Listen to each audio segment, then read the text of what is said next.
Det var en varm och klar dag i september 1962. John F. Kennedy stod framför en stor publik på Rice University i Houston, Texas. Hans röst ekade över arenan när han talade. Folket lyssnade tyst.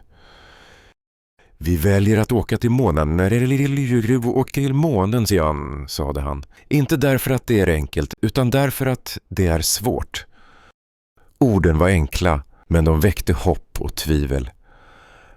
Många människor undrade om det verkligen var möjligt. Inga människor hade varit så långt hemifrån förut.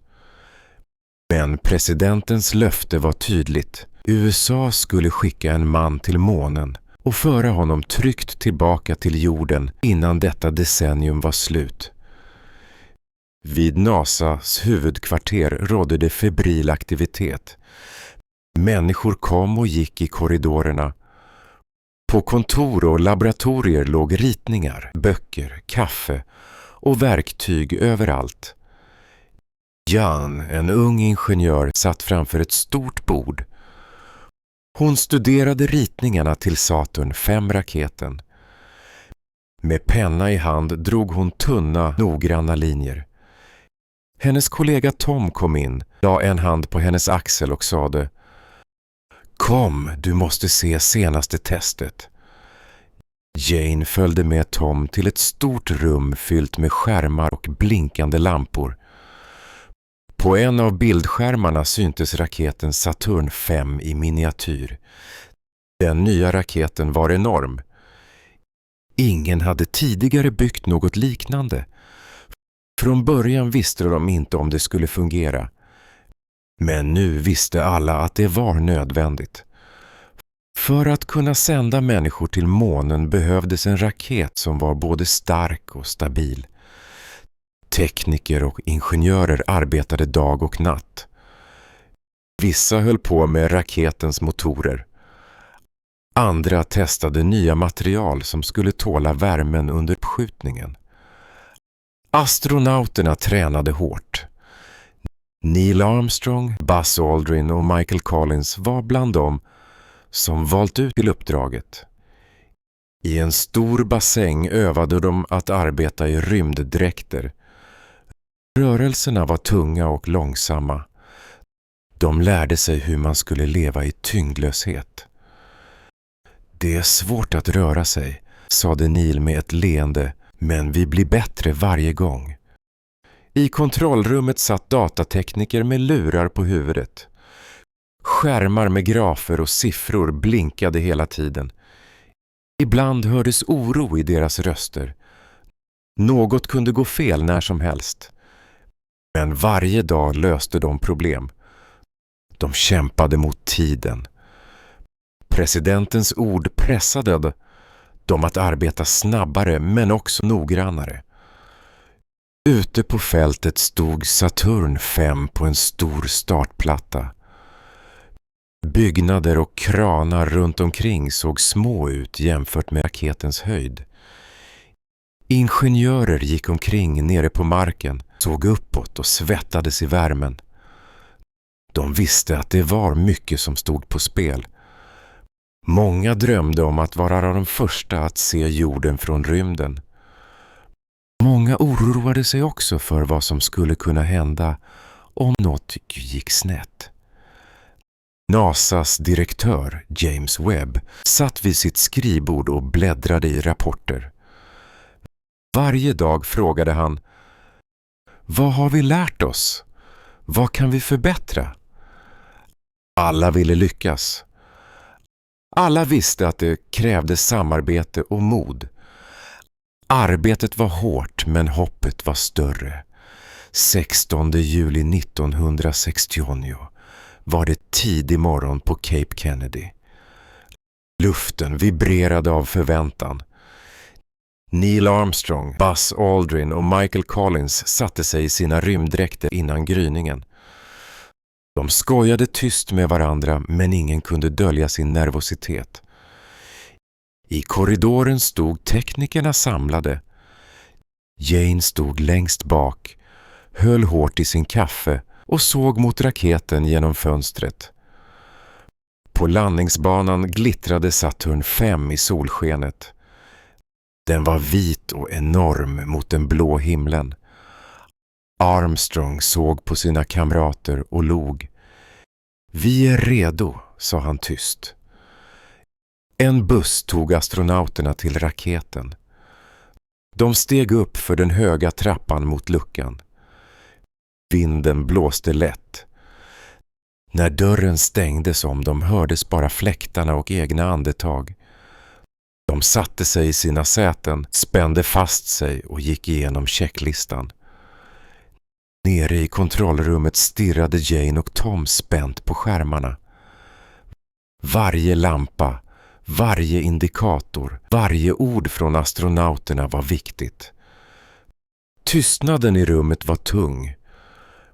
Webb gick långsamt runt, lyssnade och ställde frågor med låg röst.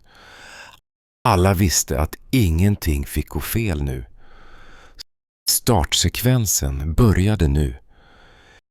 10, 9, 8.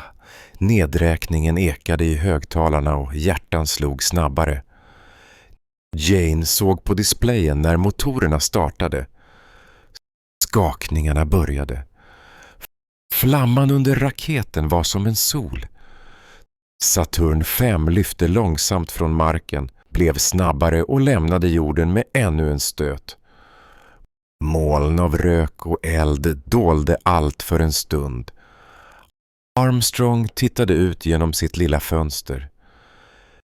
Vi lämnar nu Houston, sade han och försökte dölja sin känsla. Allt de tränat för låg framför dem. Markkontrollen följde minsta rörelse. Tom lutade sig fram över sitt skrivbord, blundade kort och lyssnade noga.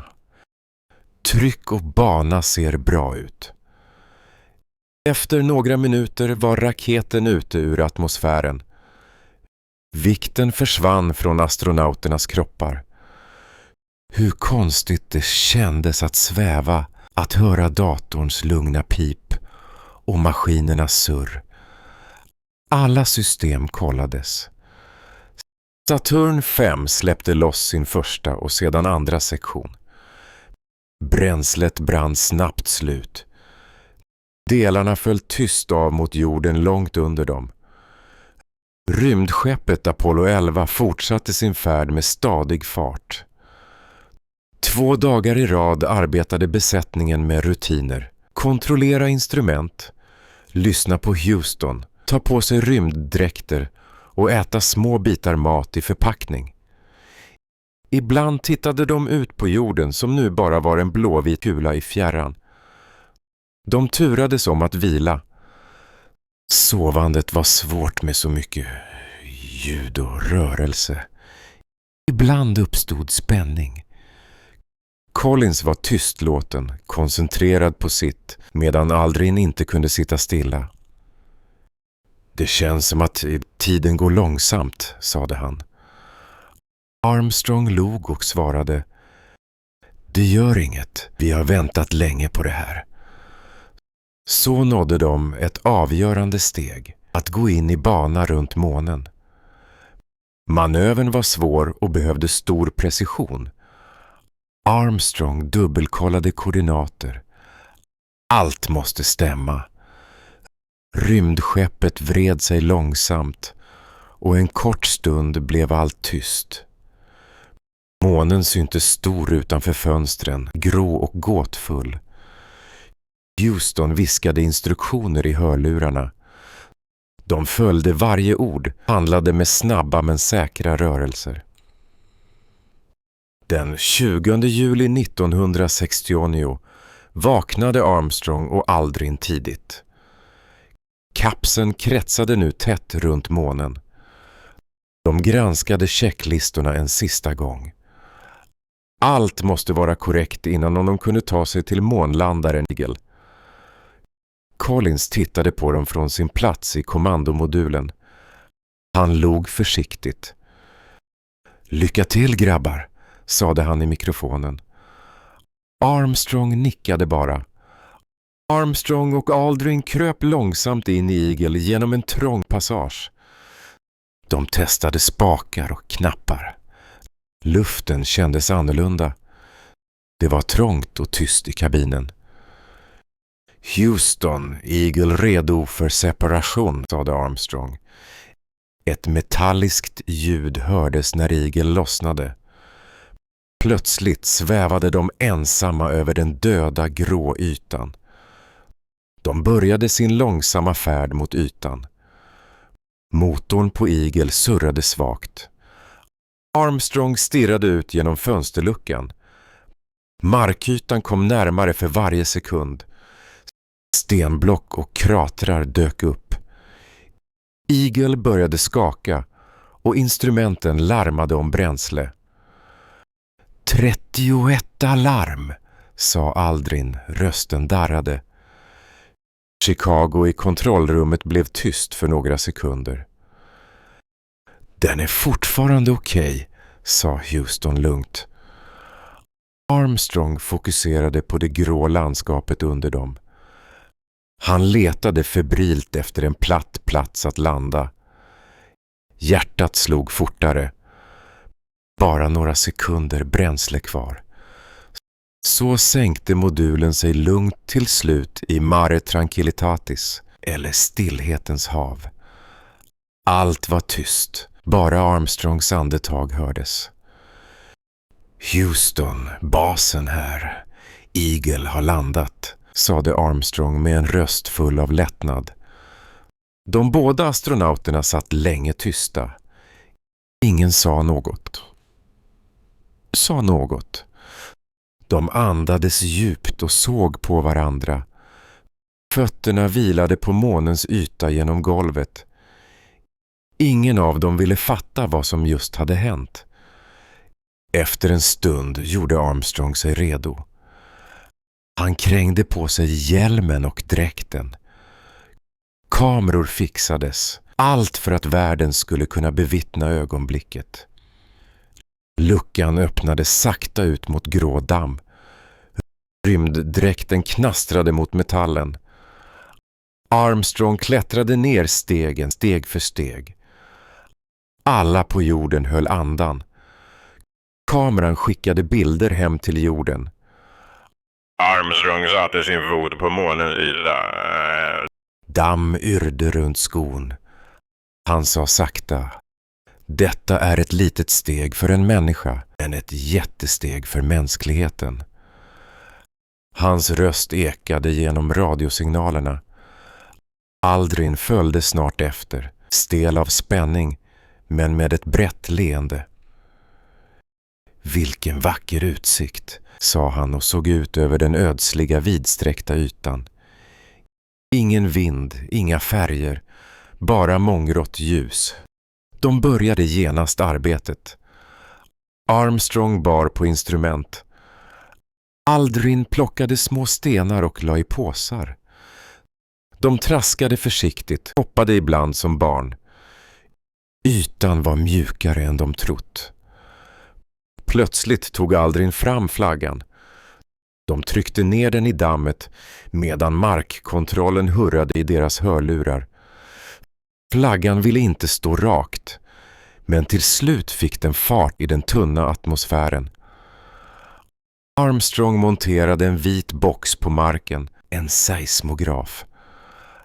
Aldrin placerade en spegel så framtida laser kunde mäta avståndet till jorden. Allt skulle dokumenteras. Under tiden cirklade Collins tyst ovanför, såg ner på den lilla platsen där två män rörde sig som skuggor i solens sken. Efter att ha arbetat färdigt med alla uppgifter såg Armstrong och Aldrin på varandra.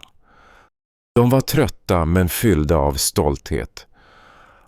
Armstrong sade tyst: det är dags nu. Aldrin nickade och började samla ihop sina verktyg.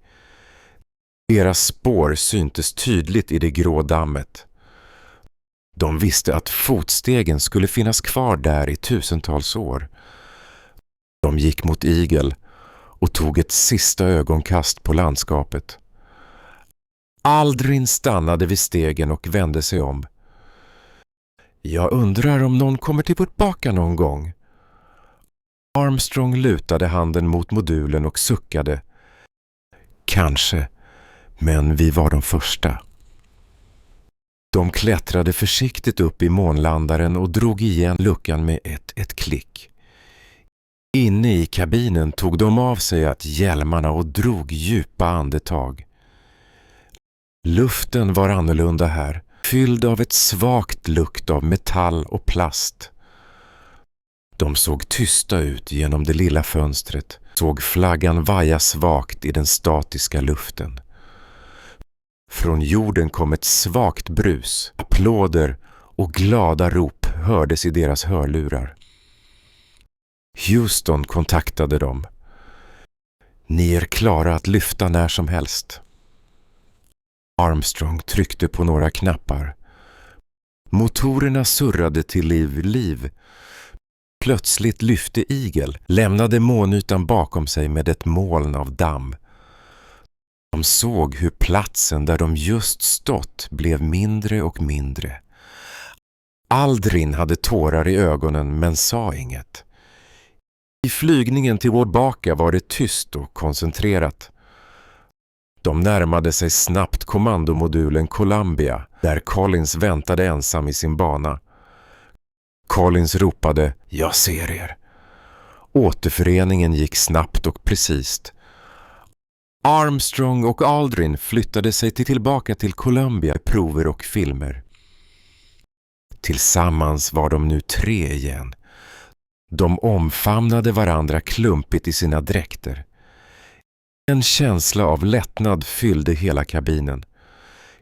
Kapseln vände sig långsamt mot jorden och förberedelser för resan hem började. Ett sista varv runt månen, sedan en lång rak resa genom rymdens tomhet. De såg ut genom fönstret. Jorden syntes som en blåvit boll i fjärran.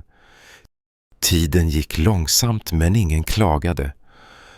De pratade om smaker, ljud från hemmet och om de skulle känna på mark när de kom tillbaka. När kapseln närmade sig jorden blev det mycket varmt. Atmosfärens hetta tryckte mot väggarna. Ett orange ljus bländade rutan. Inuti kabinen höll alla andan. Kapseln dunsade till sist i Stilla havet.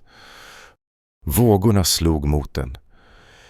Ljudet från världen återvände. Räddningsteam kom snabbt i båtar. Alla 3 kröp ut ur kapseln, bländade av sol och saltvatten. De såg på varandra och skrattade trött. Vi klarade det. Det. Helikopterns rotorljud fyllde luften när de lyftes från havet. Väl på skeppet hörde de röster från hela världen som gratulerade. Allt hade gått enligt Kennedys gamla ord. Människan hade tagit steget mot rymden. Och där började en ny berättelse.